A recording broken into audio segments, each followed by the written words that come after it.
My name is Christian Basel. Years ago, I had an idea. I got myself a Tardis. Took it to new places, met a lot of new people, took some great pictures, and talked Doctor Who.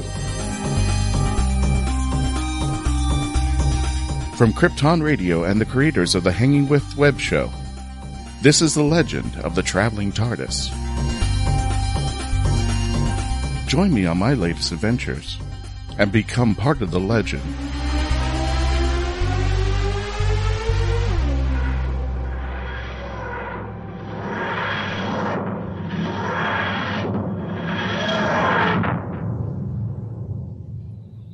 Okay, it's showtime, and folks, welcome, ladies and gentlemen, to boys and girls, all Whovians of all likes. This is Christian Basel, the legend of the Traveling TARDIS radio show.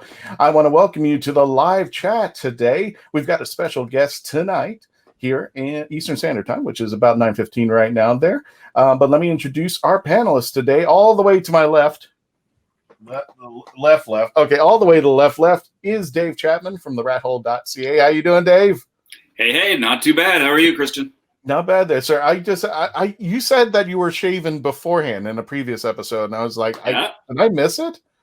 Probably, yeah. For months now, since before lockdown. Yeah, I finally got a haircut.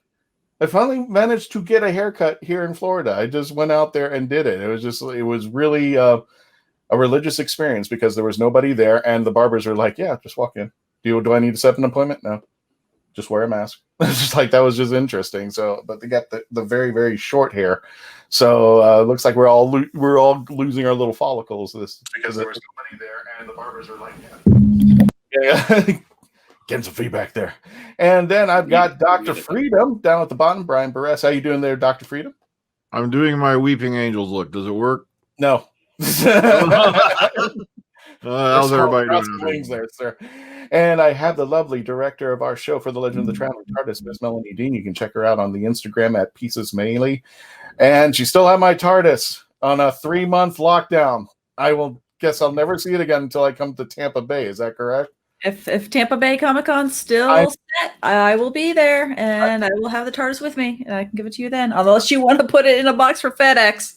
And I wouldn't do that. I don't want to do it. I'm scared. It's like shipping, Yee Jee, it's like shipping your child out in FedEx. I'm just like, I got to keep monitoring. It's like sending your kid away to college. It's just like, no, it's not going to happen there.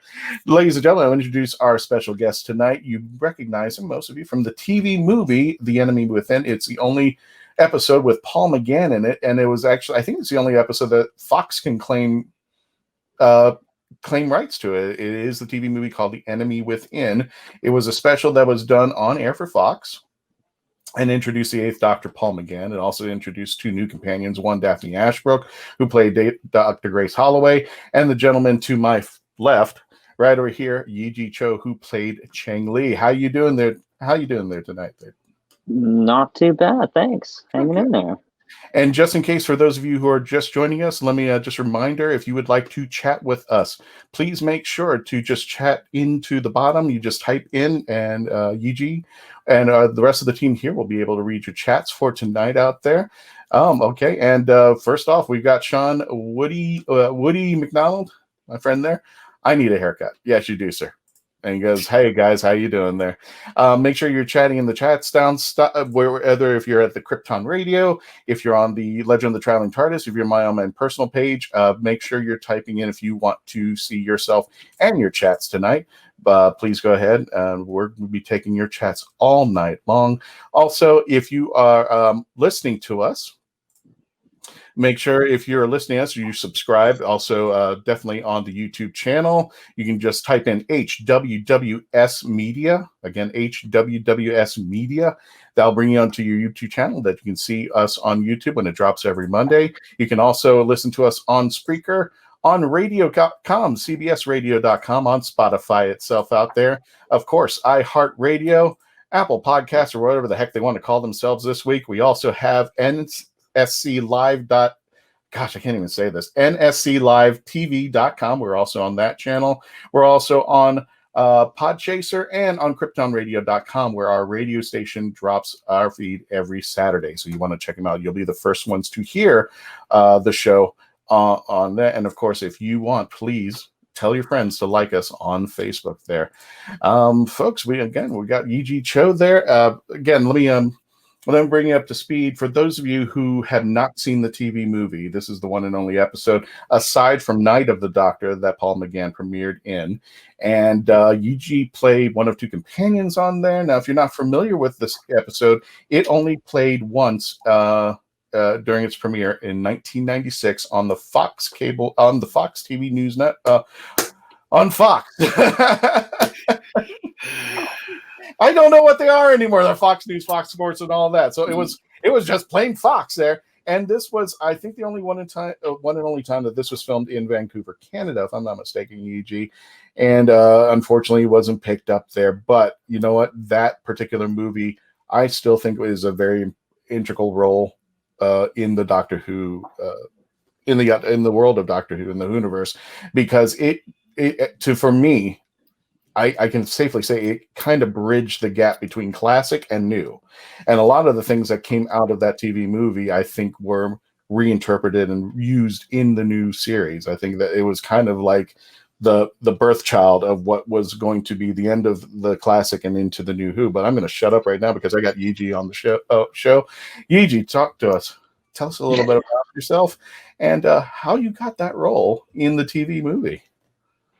Okay, yeah. How I got the role? Well, we're in Canada, so we actors here in Canada, generally speaking, except for Ryan Reynolds, which we can talk about later if you want. But we generally are doing what's called sort of like a service. We have a service industry. What that means is that generally the lead roles and so forth are often cast in the US, and then they package the whole show, and then they bring the show to Canada and say, hey, we want to film here. What do you got for us? And then they bring us in to audition and whatnot. So the standard way that we get on shows here is to audition. And for Doctor Who, there was multiple layers of auditioning that happened. So I think it was actually there's a bit about this in the book that I published called Time and Spaces, where I go through this kind of embarrassing situation of how I got on the show. So I was. Okay, we don't have any pictures of your book on the screen there. So there's a couple of links too in private chat in case people want that. But anyway, that's cool that you have the photo for everybody. So So we're auditioning for this thing. It was down to the last two. I was told there was two of us going up for this thing after 3 rounds of auditions. It was me and another fine Canadian actor here. And at that time in my life, I was very bad at managing time. And this audition was at the studio out in Burnaby, and there was some distance to travel. And I don't know what happened that day. It was raining. It was dark. It was lots of traffic. I was irresponsible, so I was very late. I was very late for this audition. I probably I want to say like an hour late. Oh my god! And at the audition was Philip Siegel, the producer, the director, the casting director who had cast me in a bunch of other stuff as well, and I didn't want to disappoint a bunch of studio executives that they had flown in from California. Mm-hmm. So this was the big deal, and I blew it. Completely blew it. So I went in there. I was late. I didn't really think there was any chance that anything was going to happen out of this thing. So I was like, I'm just going to do my audition, whatever. Like, there's nothing I can do now, right?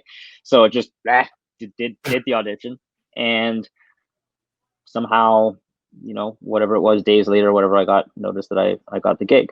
Mm-hmm. So, I didn't think anything of it at the time. Well, I mean, I thought something of it. I was like, wow, that's lucky. I have no idea how that happened, but then I kind of forgot about it. But at a convention, the first convention that we did, or one of the first conventions that we did after the show, I was sitting on a panel with Philip Siegel, and somebody in the audience said, how did you pick Yee Jee for this role?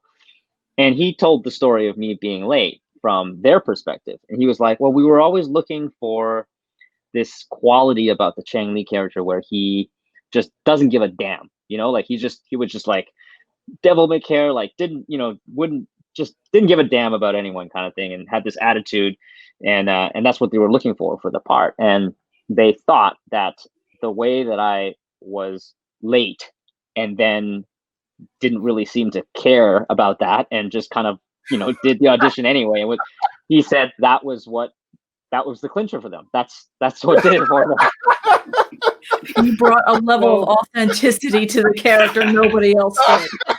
So you really can't tell. Like, you can't tell what's going to get you a part in acting. And I've, whenever people ask about, acting and auditioning and stuff like that, I'm like, no. I mean, no matter what you do, there's luck involved. And if that role is yours, maybe there's not much you can do to actually screw it up. And if it's not yours, maybe there's not much you can do to get it. I mean, I don't know. I don't totally believe in the fatalistic thing, but there's an element of surprise. That's great. The next time I go to a job interview, I'm just going to go be 10 minutes late, slapdash, and then go, Right. Are you going to give me the job because my friend Yee Jee got his job just being showing up Give it late? a shot. Go ahead. I'm just showing up now. Yeah. Just give me the job. Yeah, there's something you don't hear often. They go, hire the kid who showed up late. It's like, Yeah. But now you're in it. Now you're going for it there. And let me just grab a couple chats out there. Sean's back, and he says, absolutely love the Doctor Who movie. Was truly gutted that you guys didn't do a series, but are you going to reprise your role for Big Finish? I actually know the answer to that. But we'll get to that. But let me just grab Penny Rap. I hope I pronounced that right. She says, hello. So Chang Lee. I think we're going to get to that there. But I just had a quick question for you before we get to jump over to Big Finish. Were you a Whovian before this? Or were you aware of Doctor Who at all, or was this not on your radar and just like, okay, what is this? I was aware. Yeah, I was aware. I was what they call a latchkey kid when I was younger. So basically, I would come home from school and I would park my butt in front of the television and kind of have a little table where I was doing my homework, and the TV would just be on for like 8 hours or something like that. And then my parents would come home and I'd sneak into bed. So of the litany of shows that happened during that period, Doctor Who was one of them. And so I think it was the Tom Baker era, if I remember correctly. Honestly, I didn't pay attention to the plot. I couldn't tell you the plots. I couldn't tell you really anything about it. Same with like Knight Rider and Airwolf and Star Trek and whatever else it was on at the time. Right. I can't remember anything about what actually happened in the shows, but I do remember images flashing, music going, so that's, yeah. So I knew about it. I wouldn't dare to say I was a Whovian or Doctor Who fan. I just knew about it. Gotcha there. Well, folks, we're about to hit commercial break. We're just on a heartbreak right now. When we return, we're going to continue our conversation with actor Yee Jee Tso, Chang Lee from the TV movie, the 1996 Fox movie, The Enemy Within, with Paul McGann. When we return, please continue to stay logged on, tune in, and don't forget to chat. We got plenty of people on tonight. Go ahead and chat with Yee Jee Tso. And when we return, please continue to stay logged on, tuned in, and continue to become part of the legend. It's Germany, 1938. Charlotte is a 15-year-old girl living in the Jewish quarter. George lives in the city proper and enamored by Charlotte's charm and grace when she wanders into his cobbler shop. George decides right then and there that he is going to marry her. Follow along as this unlikely couple struggles to stay one step ahead of the Gestapo and their dramatic escape from Nazi Germany. Good things always happen in springtime, from author Joanne Fisher, on Amazon.com today. Alien invaders enslave Earth. Unleashing hunters into the ruin wastes. One young survivor struggles to elude their monsters, clinging to hope. When he's stolen off the planet by a sarcastic starship AI, they pit their uneasy alliance against a treacherous galaxy. Explore a whole new verse of barbarism and betrayal. Wonder and adventure. In the Scion series by Michael J. Allen. Beginning with Book 1, Scion Conquered Earth. Available in print, ebook, and audio on Amazon.com. And thank you for waiting for us. This is Christian Basel with the Legend of the Traveler Tardis radio show. I am the host. I'm here tonight with Dave from the Rat Hole.ca. If you like board games, this is the man to talk to about it. He rates them, he checks them out, he loves them, and if you're watching us on the live feed or the YouTube channel, you can see all the Doctor Who stuff right behind him there. Speaking of Doctor Who stuff, right below me is Dr. Freedom. Brian Burress himself. Please check him out on his YouTube channel. Just look up Dr. Freedom on YouTube. Subscribe. Anything Doctor Who news, he's going to be talking about it. He's going to drop it, and he's going to tell you about it, whether you like it or not. And we have Melanie Dean, director of our show, and she's the woman who keeps me in check of things Yeah, pretty much. So there, she's got her hand up, going, yeah. I just got one more chat that just came up there. This is from Penny again. She's asking, "Who is your favorite Doctor?" Is it obvious? Is it obvious, or is it not that obvious? If that's a question for me, I'm gonna have to stick with my Doctor, of course. But that said, there were two. No, I'll stick with Paul. But there is, there were two Doctors in the show, and Sylvester is very dear to my heart as well. Just hanging out with the guy at the at conventions and so forth. He's like the pinnacle of what you would think of as an entertainer, right? Like he is constantly lighting up the room with hilarious tidbits and so forth. So I mean, they both have great qualities. Paul has told us a bunch of wonderful stories about theater in London and things that happened in the scene over there. And he's a very dedicated and like a poet, that guy. So I can't compare really. Pick a favorite. It's tough, but I'll have to stick with the ones that I've been on the show with, I think. There you go. Oh, is that Paul McGann? Okay, never mind. There, yes, of course it is there. Now, you unfortunately, because Fox owns the right to, I don't even know if it's the appropriate thing to say because I don't want to get hosed by Fox nowadays. But Chang Lee and Dr. Grace Holloway. Dr. Grace Holloway, unfortunately, cannot be used in any means now. That just makes me mad. I want to see them at least come back in Big Finish. Now I know you've been in at least a couple Big Finishes. I know about the Mastermind with Jeffrey Beaver performing there, and there is Daphne Ashbrook, and again you two come back in Tales from the Vault. Now tell us a little bit about the Big Finishes you guys did together. And I want to talk about when we get into a little bit there, because we were talking about Colin Baker. You did become kind of a companion for Colin Baker, but I want to talk about your Big Finish experience there, first of all. Yeah, for sure. There is, and I didn't post this earlier, but I'll post it over here now. But I have a page that kind of has a few of the, you know what? I might have to update that but there's a few things. So we did, there was one I did with Sylvester. Called Excellus Decays. That was directed by Gary Russell. That was a really fun project. Another one by Gary Russell was the one with Colin Baker that you mentioned, Real Time. And then the Tales from the Vault, which ended up being somewhat of a series or whatever, with various directors, and it came a little bit afterwards. But the character I was playing in those ones, and Daphne was in. I got to work with Daphne on those ones. That character kind of persisted through those stories. So it was fun having a sort of a more long-lived kind of storyline to kind of follow through multiple episodes or shows, if you will. Mm-hmm. And let's talk about Real Time. You were in it with Colin Baker. It's one of my favorite all-time stories. Oh wow, that cool. Story blew my mind, and I think you and Colin and Maggie Staples, is that her name? Mm-hmm. Did I get it right? Mm-hmm. Okay, I think so. Yeah.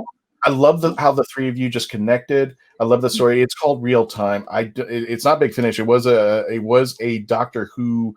It was a BBC Doctor Who thing. It was an online animation. I think you can still see it on the YouTube channel. I'm not exactly sure, but when I saw it, and I'm just letting you know, spoiler alert: if you get to the end, you better have a big box of Kleenex on standby down there, because it really does tear your heart apart. Tell us a little bit about that, having to work in that dynamic, and was there really a big difference between working with Big Finish and what you did for the BBC on that animation? It wasn't that different. Big Finish were still like involved in the production, so a lot of the so we did the recording at Moat Studios, and there was a lot of the vibe around the show. A lot of the people that were involved were also involved with Big Finish, so they were tied in somewhat. But it was cool to know that there was going to be this visual aspect of it that they didn't have necessarily in the other Big Finish audios. the fact that it was going to be on BBC and you know, that was it was a neat twist to that one. And for sure, working with Colin was a blast. He's another one of those personalities that kind of like lights up the room. You know, you know when he's there, and he's kind of got this commanding kind of presence about him, right? I mean, these folks are cast as doctors for a reason. They've got something special about them. And they all have a different dynamic. I mean, Paul is different from Sylvester, is different from Colin, is different from Tom, is different from Peters. Both of them, totally. And you got to work with them, which makes me even jealous there. Just in case for our folks, Melanie has just posted on the line. I'll just show this off. If you want to check out Yee Jee's filmography, it is, and you can check out his website at www.yeejeetso.com. Did I pronounce that right? It's Yee Jee Tso, right? Yee Jee Tso? Yeah, Yee Jee Tso, yeah. Okay. And just in case you're listening to us on the audio, it's YeeJeetso.com. Again, that's YeeJeetso.com, just because for those listening on the audio. Now, here's the thing. We'll get back to our chats. Penny, and here's an interesting question, because I'm going to ask this question just because it had a little bit on me. Do you think it's possible that a Native American indigenous will be a companion? That's very interesting. Anything is possible, I like to say. I mean, I think there's been a lot of changes with respect to casting, you know, in recent years. I mean, at some point you would probably get laughed at if you said that there was going to be, say, like an Asian companion. You know, and I guess maybe there hasn't been one that's been like a recurring, you know, companion throughout several episodes or something like that. But I mean, also, you know, there's at some point you would have been like, are they ever going to cast a female doctor? And that would have been no as well. So they've done that. So I would hesitate to tell you that that's never going to happen. That's for sure. In fact, I look forward to it happening soon. Outside of that, I couldn't say, but it would certainly have my support if anyone asked me. For me personally, you're Chinese, right? Yeah. See, I'm part Filipino. And we had, it was just a little bit of a strange commonality, because I saw the TV movie and I said, oh, they got an Asian guy playing the companion. This is cool. I don't see that. And they haven't done it again since then, which really just throws things off. So I'm just like, right. But did you know when you took on this role, how it changed your life from before it happened to what it is today now? Yeah, I wasn't really prepared for, you know, say going to conventions and events and stuff like that, even like 20 years later. Like there was the 50th anniversary BBC, you know, big special that was on, and they brought in a whole bunch of us. It was like, I don't know, I want to say like 100 companions and past cast members from the show, and they brought in as many doctors as they could, and it was a pretty major sort of deal. They had, it was an event space in outside of London. I'm trying to remember the name of it. It starts with an E. My memory is not what it used to be, so I can't quite remember the name of the place. But anyway, there was like, you know, 20,000, 25,000 people there. It was like a big deal, and I would never have imagined when we shot the movie that was in my future. Just it would never have occurred to me. But there I was 20 years later doing that. So yeah, the Excel in London. That's what I was thinking. Excel. That's exactly what it is. Yeah. And just a few more chats. Sean's back. He says, yes, definitely agree with you, Christian. It's definitely one of mine too. So I'm assuming he's referring to Real Time. Yeah, it is. It is an excellent episode. If you can find it, and I think I almost want to cross fingers that it's on YouTube somewhere, please check it out there. Yee Jee plays Goddard, and there's a surprise twist to Goddard.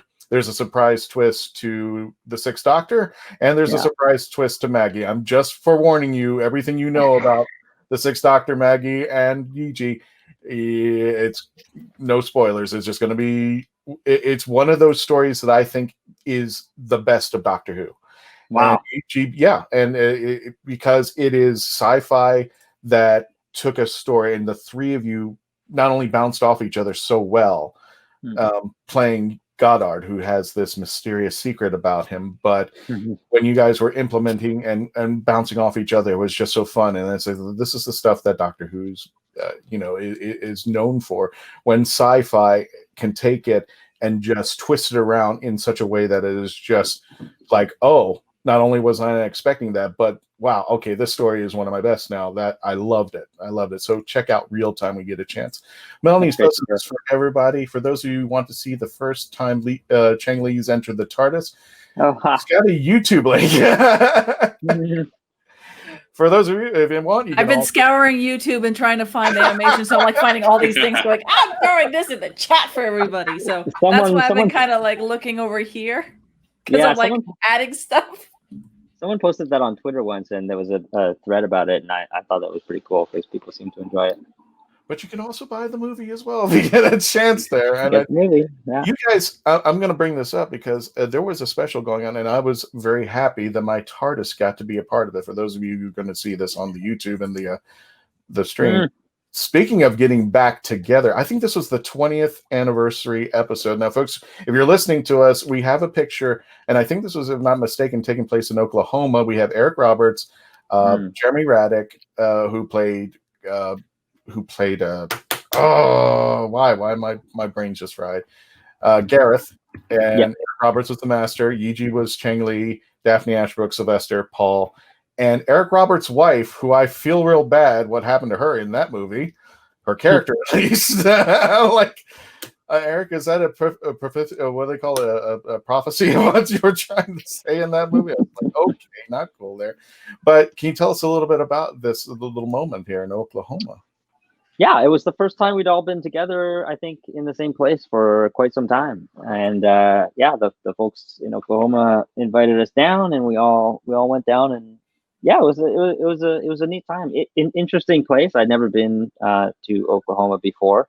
There was a minor earthquake when we were there. I woke up one morning and the room was moving, and I was like, that's what am I dreaming? What is going on here?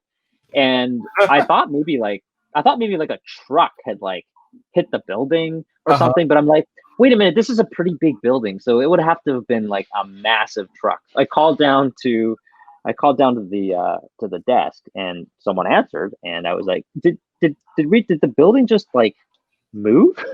And they were and then she said, oh, no worries, sir. Or she didn't say no worries. That's like an Australian thing. She said, it happens. It's an earthquake. You know, it happens here all the time. And I'm like, what? Really? What? In the middle of the continent? I'm like, there's no fault lines here. Like, what's going on? You guys, why do you have earthquakes? Hurricanes maybe, but why earthquakes? She's like, oh, it's from the fracking. I'm like, wow. Okay. I didn't know that happened. Yeah, California's that way. What's the hell? What's going on in Oklahoma? I guess they're man-made earthquakes. I didn't know that could happen. So anyway, interesting thing there. But anyway, great, lots of great people there at that convention, and it was fun, and we got everybody together, which was even extra fun. You're jumping out, Dave. I knew you had a question. Come on in, brother. So one thing I wanted to say is that they are not completely nowhere. Oh. This is the Doctor Who role-playing game, the source book for the 8th Doctor. I didn't know that existed. Yeah. How do I get one of those? My kid would go crazy. My son loves RPG. Cubicle 7. Cubicle 7, Irish company. Okay. We can talk after. Let's talk after. I need to get a copy of that. You're in here as a companion for the Doctor. And at the beginning of the show, you're basically a companion for Sylvester McCoy. By the end, you're definitely a Doctor's companion. Most of the movie, you're kind of not. Do you consider yourself a villain? And Christian probably knows why I'm asking this question. Oh, okay. Yeah. I think I've had this topic before. I'm going to sit back. Yep. I think he was the villain maybe to start off with, and maybe he was a villain afterwards. We don't really know what happened to him. I think there was definitely a point in there where he saw the light, so to speak. Either literally or figuratively, I guess, because there was that scene where it was very light around their heads and like were. Isn't that what happened? Yeah, there was at the end there was the reviving of anyway. So yeah, I don't know. I guess look when we jump into characters, or when I'll speak for myself. I won't pretend to know what every actor does, but when I jump into a character, I'm looking for ways that I can be that person. I'm looking for things that are similar about us, or I'm trying to carve out pieces of myself that kind of fit with that character. And I don't know. I don't think I ever really felt like, I was being bad for the sake of being bad. I actually don't think that most of the time, anyways, I don't think that people who do bad things are going around, being like, "Whoa, I'm going to do bad stuff." I think most of the time they believe they're actually doing the right thing, or they're doing their best, or they're doing, I don't know. Yeah, maybe that's naive, but anyway, that's the take I had on it with Chang Lee. Is I don't really feel like he was a villain per se, but rather misguided. Is that too naive? Is that too like I don't know. He was led down the wrong path, whatever. So I think the question. Go ahead, Dave. I think you wanted to say something. The reason I asked that is one of my earliest episodes with the Traveling Tardis here was the spookiest villain or scariest villains, and I actually chose Chang Lee. Yeah, because he basically just went down that path. It's like, oh, okay, I'm in. Yeah, Master, we're good. Yeah. I mean, there was much discussion after when he brought that up. There was much discussion after. The look on everyone's faces was absolutely glorious, and then we got a few. Okay, yeah. I chalk that up as a win. I think that's great. I wish I was there. That's awesome. On YouTube. Yeah. I'll have to check it out. I think it was just he was we got a commercial break there. Ladies and gentlemen, we'll continue on with that. When we return, please continue to stay logged on, tuned in, and continue to become part of the legend. Now on Amazon.com, iCoin from author Jeremy Mosby. It's an alternate reality, and the leader of the planet iCoin is none other than Benjamin Franklin. When corrupt officials threaten not only iCoin but the Earth as well, an unlikely chosen one, Jeremy, must face dark foes to save the Earth and iCoin alike. Author Jeremy Mosby takes readers on a superhero's adventure through this compelling and imaginative alternate universe. Get iCoin on Amazon.com today. Jackie Sonnenberg's My Soul to Keep is a ghost story rooted in the realities of actual cults.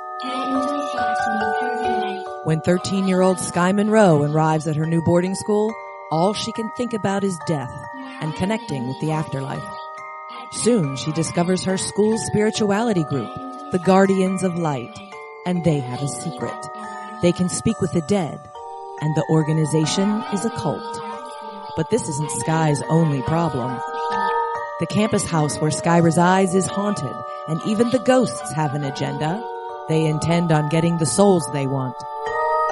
Filled with mystery and intrigue plucked straight from the headlines, author Jackie Sonnenberg's research and attention to detail give this ghost story an even more eerie atmosphere. Find My Soul to Keep on Amazon.com today.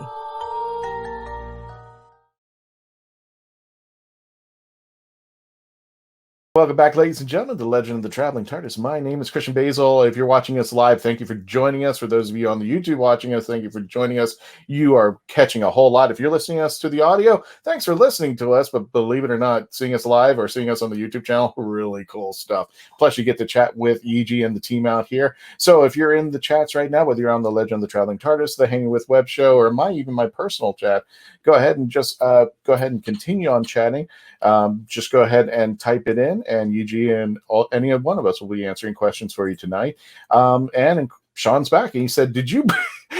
Nice, Sean. You don't trust it. Did you break or take any props from the movie? Nice. Probably we start with some. a break. Paul McGann's hair. Yeah. I brought, well, there was, so this is in the Time and Spaces book as well. I kind of tell a story about this, but I'll reveal it here as well. So this isn't, maybe I didn't actually break anything, but I did temporarily mess some things up. We were shooting we were shooting at that location where there was water everywhere. And it's at the very end where the TARDIS, there's like fireworks and everything, and the TARDIS is up on a hill, and down from there is this area. It just kind of looked like this sort of had this nice atmosphere of like being lit up from underneath, but really it's like it was a water feature. It still is a water feature, and it was about it's about 1.5 feet deep maybe, or something like that, and with these concrete pads that you kind of walk across to get to the different, to navigate through it. And I was standing on one of those things and just watching things happen or whatever. And it was just before we were about to go to camera. They were setting up for a scene, and we're just about to get rolling or whatever. And I recall feeling this force, like some like compelling force, like just like pulling on my soul.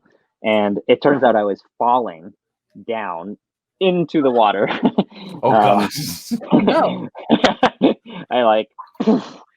And so all the costume, everything, makeup, the whole works, wet.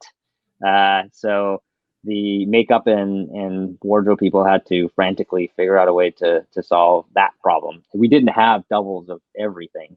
So they just had to dry stuff as best they could, and it delayed things and caused a bunch of kerfuffle at that point. But then that jacket, I did actually end up being endowed with that jacket afterwards, the Chang Lee jacket, and I subsequently just wore it out. It was like my going out jacket. I would just have the thing on and just no clue really. I was just whatever, just blah blah blah. And then I threw it in the closet, and it became something that I couldn't really sport anymore. Like that kind of jacket, I don't know if you guys remember, it was made by an Italian company called Destroy, and it was popular with like sort of raver kids in the 90s.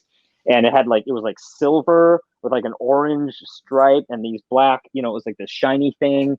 And as soon as I hit my 20s, mid to late 20s, I couldn't wear that anymore. I mean, it just looked so, in the closet it sat. And then years later, I saw, it was actually, maybe it might have been at the 20th, or it might have been at something else, but Andrew Beach from the BBC was showing Paul the costume from the movie. He had just recovered, probably for a lot of money, Paul McGann's costume from the original wardrobe designer on the show. And he was presenting it to Paul, and we were taking some photos of Paul back in the costume for the first time in, what was probably 20 years or something like that. And that was all very exciting. And I went to Andrew and I said, do you want the Chang Lee jacket? And he said, well, yeah. So we discussed it. Yeah, we discussed it. It's a BOGO. Yeah. I ended up just donating it to him because I think it kind of belongs with Paul's stuff, and Andrew's spent a lot of time kind of collecting all those things in one place. And I think his eventual goal is to have it be at the British Museum, which I think it's a good home for that. So I did get something from set, but it ended up, I think, in the right place.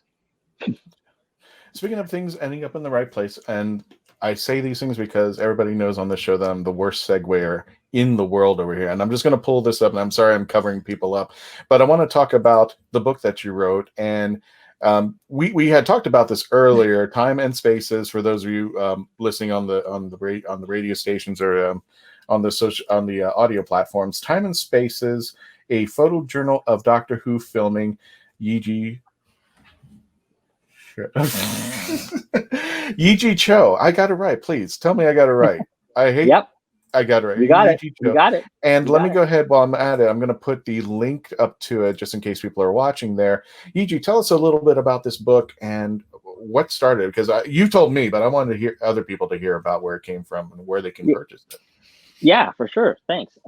So back in the day, we did not have the same kinds of like NDAs and agreements that they make us sign on shows these days. And so taking photography, making photographs of on set was not, they didn't think anything of it, right? And photography itself was different back then. Like I had this Nikon FD metal heavy thing, film SLR that I would bring on set and just put it on something and set the timer and take a photo. And some of the photos worked out and some of them didn't, because you wouldn't be able to tell until you took the photos in to get developed or whatnot. So and I didn't think much of it. It was like just something I did.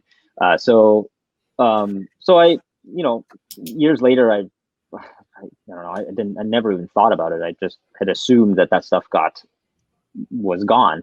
I'd moved several times. I almost died in a motorcycle accident at one point, and my family had moved my stuff on my behalf, and things got lost. I don't know. I just wait. You just don't talk about. I almost died on a motorcycle accident. Don't go into it a little bit there. To the point where you had your stuff moved. That made me go, you were in bedridden for a while. No biggie. Yeah. Just I got a little road rash. No, I was out of commission for about 3 months. I was catapulted. I got to experience flight. I flew about 45 feet over this intersection. I hit a tree. I broke an arm. My leg got crushed on impact. I think there was 5 surgeries or something, and I was in a coma for several weeks. It was pretty bad. I almost died. Yeah, but luckily my orthopedic surgeon was amazing, and now I have titanium instead of bone for limbs. Now you get one of those nice little cards when you go through TSA to say, "Look, I have metal in me, please." Just so you know why it lights up. Listen, I don't want to give the spoilers away. You're not supposed to turn into Gardard for real in the series. I know, right? So my stuff got moved anyway. So that was just one of the many things that happened in my life that I was like, well, there's no way that stuff exists. I just hadn't thought about it. And then it so happened that we had some stuff when my mom moved from Vancouver to Toronto. We ended up somehow having some boxes that she had like in our garage. This is like my wife and I, the house that we live in now. And she went on this a few years ago. She went on this sort of mission to clear out the garage. So she's in there and she finds this box.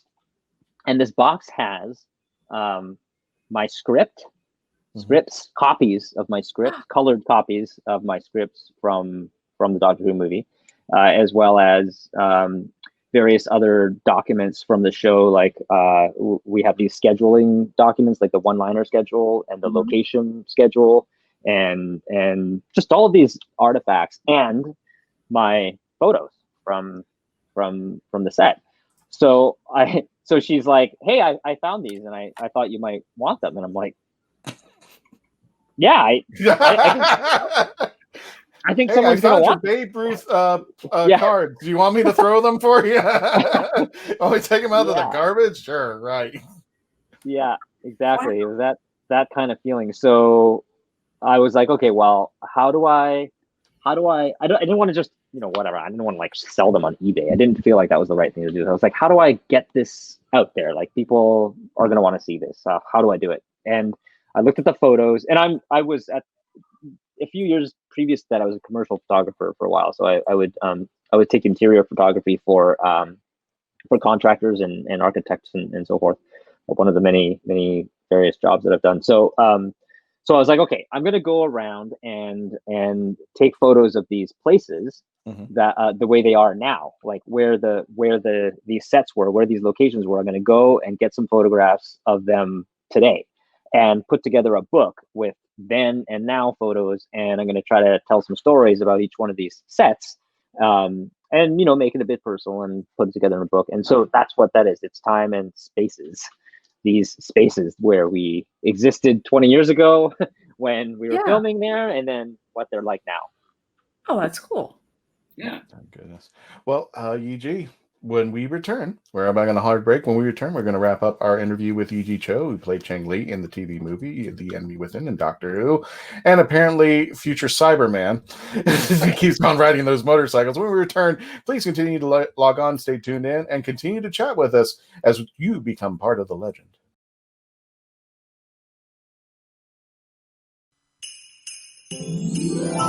Deborah Parmley's Jenna's Christmas Wish. Santa, if there's one thing I want for Christmas more than anything, it's someone to spend Christmas with. Someone who really wants me to be there. Head to the mountains of East Tennessee with romance author Jenna Hart for a Christmas writer's workshop. Since her mother passed after a long illness, Jenna has had one wish. She doesn't want to spend Christmas alone. Meeting Niccolo Maldini, cover model and actor, could make more than Jenna's Christmas wish come true. Unless Ember, Niccolo's ex-girlfriend, does something crazy to stop them from being together. It's a mountain Christmas romance you won't want to miss in Deborah Parmley's Jenna's Christmas Wish. Now on Amazon.com.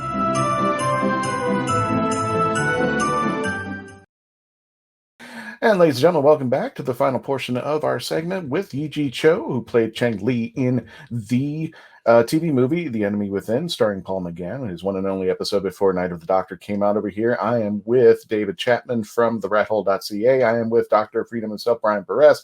I am with the lovely Melanie Dean, our director, and I am with Yee Jee Tso. We've got a few more chats coming in here. First of all, we want to welcome Stats Akar. Hi, guys! That photo is a little disturbing. I like it, and it scares the heck out of me at the same time. I don't know what's going on over there. And Sean says it's pretty difficult to get the book over here, as far as I can tell, as I've always wanted your book. And I know Sean's in the UK. If I'm not, Sean's in the UK. I'm definitely sure he's in the UK. I hope so. He's my brother in the UK there. It's Milk Publishing, MIWK.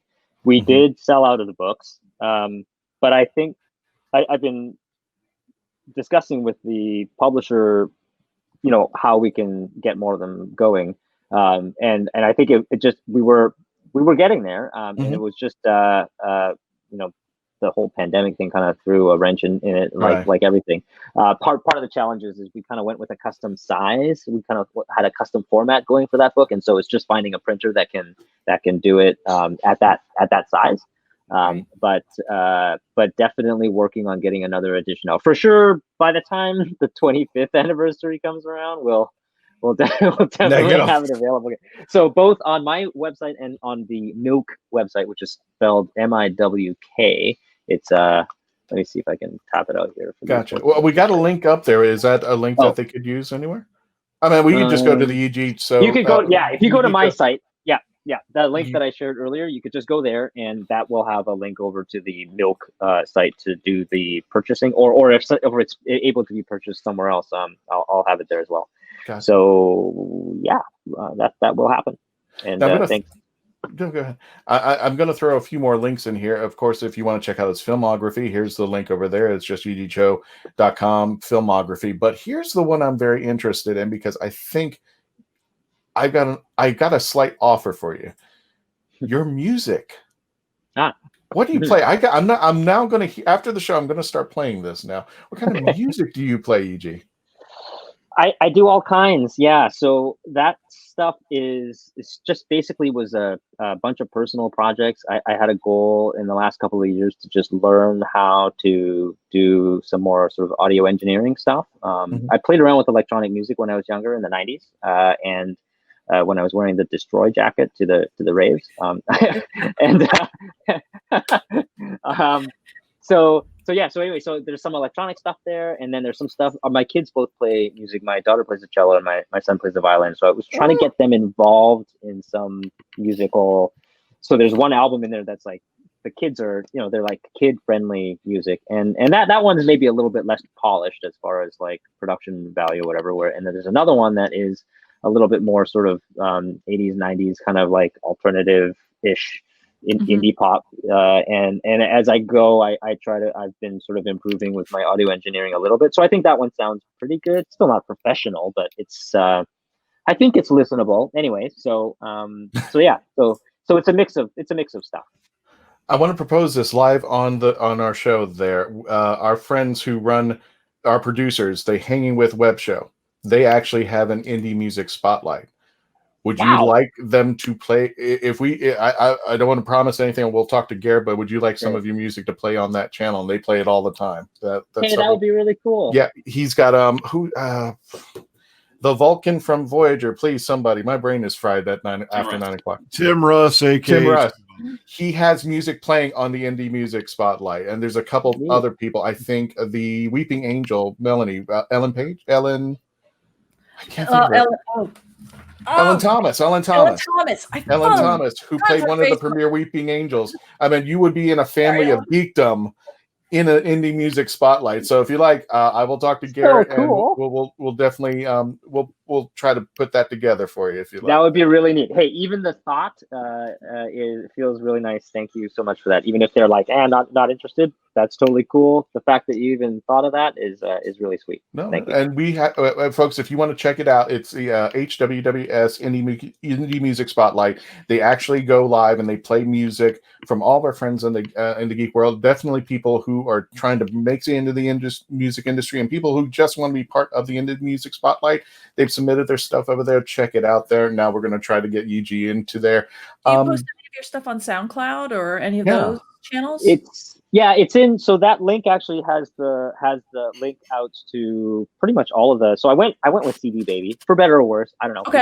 Musicians argue about the pros and cons of that, but what it does is it kind of distributes it up to all the digital platforms. So it's on Spotify, it's on Amazon, it's on Google Music and Apple Music and blah blah blah. So it's out there. I don't know if it's on SoundCloud. That's the one place I'm not sure it's on. Okay. But that site has that my page has a link to a CD Baby page that has all of the music there for free preview. So you don't have to buy anything. You just listen to it there. For example. Okay. Yeah. And I want to thank Dave and Melanie. We got this into the chat right now. So if you want the Yee Jee in your game, where he should be within the universe of games that they have out there, here's the link to it. It's a long thing, so you can just check it out on the Facebook page. But Doctor Who role-playing game, Cubicle 7, Cubicle number 7 games.com and /our-games/Doctor/Who Doctor RPG, and we're definitely all that. It's in the chat. We'll put it up there. I promise. All these links will go up there. We'll be I'm getting podcast. I'm not going to read it out there. I'm getting I do have several reviews of the RPG on my site as well. So if you find it, I always link to Cubicle 7 as well. So cool. Dave, break out the game. We're going to start playing now, and Yee Jee's going to play as Chang. Let's do this. I'm going to have a chat with. I'm going to also have to have a chat with you about. We have this game that we're developing, my kids and I. We just started with this pandemic thing or whatever, but I think it's going to be pretty fun, and it does have an RPG dimension to it. So we should chat. Yes, definitely, 100%. He's like, what? Yeah. When's my next trip to Vancouver? Yeah. Possibly October if the universe doesn't come to an end. Yeah, right. We're almost there. Florida's open. Although I want to just jump in because I have one question that I wanted to ask about, like filming for the movie. Did you ever have any specific, other than the night that you fell into the water and nearly drowned yourself? Was there any other night that just went particularly crazy long, or a series of nights where you were just like, we're on overtime now, and my call for tomorrow is in 4 hours. This is great. Yeah, they often do that. So what they do in film and TV, they have, so the unions impose, if you have a union that does this in North America, we do. There's they impose what's called a turnaround time. So they have to give us 10 hours from the time we wrap until the time we get called in, the call time for the next day. Now, 10 hours sounds like, maybe it's enough, but it's usually not. You still have to get home, wind down, get some sleep, hopefully wake up the next day, shower, get back on set. It's usually not enough time, but they have this 10-hour turnaround.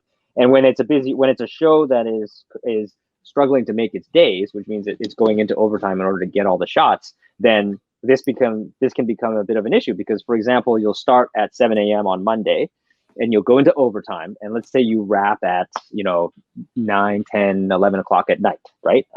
So at that point you've been going for, say, 16, 17 hours or whatever, so you're pretty tired, but you got a 10-hour turnaround. So turnaround it is. The next day you can't start until 9 because of the turnaround, and you do another 17, 18 hour day or whatever, and now you're finishing up at 2 in the morning, and then you keep going, and by the time Friday rolls around, you don't finish shooting until like 5 or 6 in the morning, and then you have a short weekend, and then you start at 7 a.m. on Monday. So your clock just is like, your circadian rhythm, your body clock just gets thrown way out of whack, right? So those weeks aren't always how it goes, but when we were shooting in Chinatown, that week was like that. Oh wow! So yeah, they didn't have they didn't have anything like scheduled for pickups that they could kind of run into. It was just a just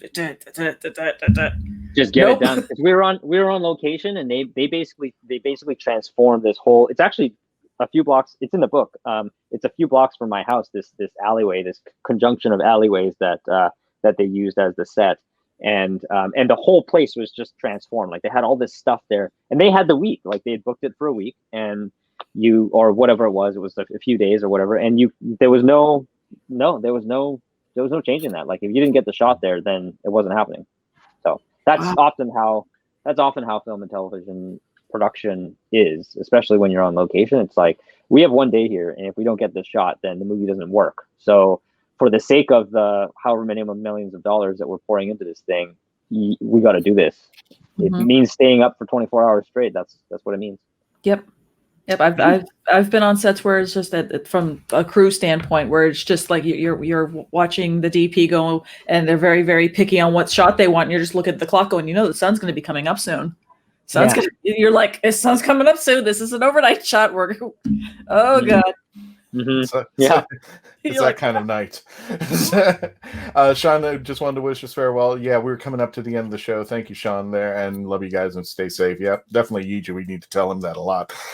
Yee Jee, I just had a question for you. Just a couple questions to wrap up the show. First of all, you are in the room with Chris Chibnall, and he's bringing you back on, but he's telling you have full command of what Chang Lee can do now. What would you have liked Chang Lee to do at this point, coming into the new series, if Chang Lee were to be brought back? And what does he wear? More importantly, I got to show it. I got to show it. Muppets. Yeah, that's cool. And does he have his own glow sticks? Sorry. You're gonna have to send me that image. Actually, I don't have a screen cap of that like you do. No, seriously. But the question was, what would I be doing? Well, Chris Chibnall gives you full thing, and he says Chang Lee's coming back, and I'm going to have you tell me what's going on with him, what he's doing right now. What would you tell the writers to do at this moment? Well, no pressure. We got 2 minutes left. I like to think that he did something interesting with the gold dust or whatever. Yeah. And actually there have been a couple of opportunities to sort of like, just collaborate briefly. Like, collaborate's a strong word, even, like just discuss with various people that had ideas for fan fiction and so forth. And so, there's been a few ideas that popped up, like maybe he used that money and, built some technology company around, what he learned about being on the TARDIS, or maybe he's trying to discover the secrets of time travel, and from a science background, or maybe he I don't know. There's like I like to think that he did something like that with it, but you never know. He could have, maybe he just maybe gambled it away. Maybe maybe bought illegal drugs. I don't know. There could be a lot of things for him to do. I think. But next Christmas he wasn't here, so that's the good part. He wasn't here next Christmas. Yeah. I just want to wrap this up. One last question there. You're an author, you're an actor, you're a musician. What is the most proudest thing you've ever done in your life? What's the moment when my kids are born? Oh. Yeah, there's no that's none of the other stuff would Doesn't matter. Really matter if not for that. So yeah. That's it. Good answer. The kids. Yep. So everybody, thank you for joining us tonight. For everybody joining us on the live, thank you. We'll be back. And Yee Jee, you're always welcome to come back over here. Folks, again, thank you for joining us. I've got Dave from the Rat Hole.ca. I've got Dr. Freedom on the YouTube channel. Melanie Dean, check out her live feeds when she does her painting just for you guys. And it's free to watch out there. And of course, Mr. Yee Jee Tso from the TV movie. Thank you all for coming. And as always, please stay safe, stay logged on, stay tuned in, and always become part of the legend.